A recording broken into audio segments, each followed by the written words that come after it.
when it comes to fitting the handguards, the first thing you need to do, which is probably the most complicated bit of the whole lot, is actually take the original bar end out. Now it's got this clip here, and you need to squeeze those, or push those down. Push those down because it's gripping on the inside of the bar itself. So you need to get a screwdriver or something under and gently roll. Little hole, top and bottom. Roll the grip back, grip that, and then that will just twist it and pull out. Twist and pull out.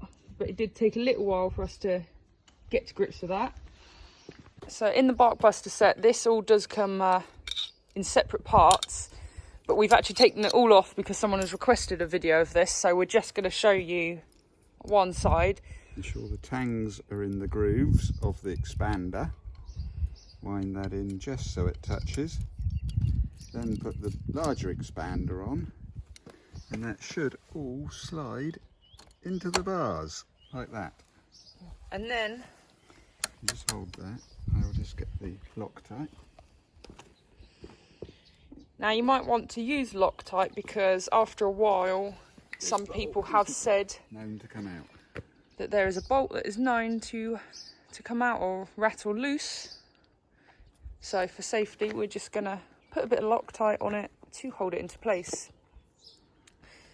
This bracket here also comes separate, so you work out where you want to put it on the bars itself. We've gone and placed it here.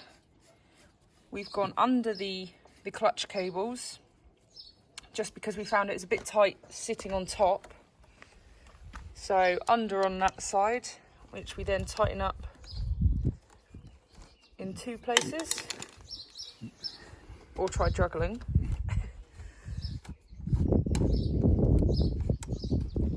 Now on this side, we've opted to go over. It does touch a little bit, but I don't think that's going to be too much of an issue. It's got movement there. And although one is over and one is under, when you look from the front, you can hardly tell any difference that one is slightly higher. So it's up to you really how you like to place them, but this is what we've opted for. So that's what we're going with.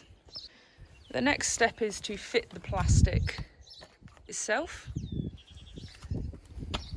So it sort of clips in, there is a groove in there,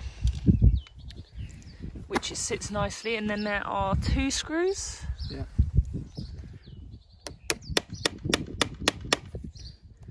Which go in either end.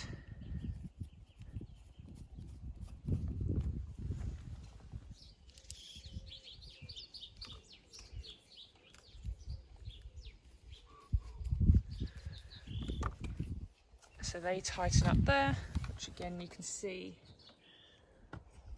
on the other side.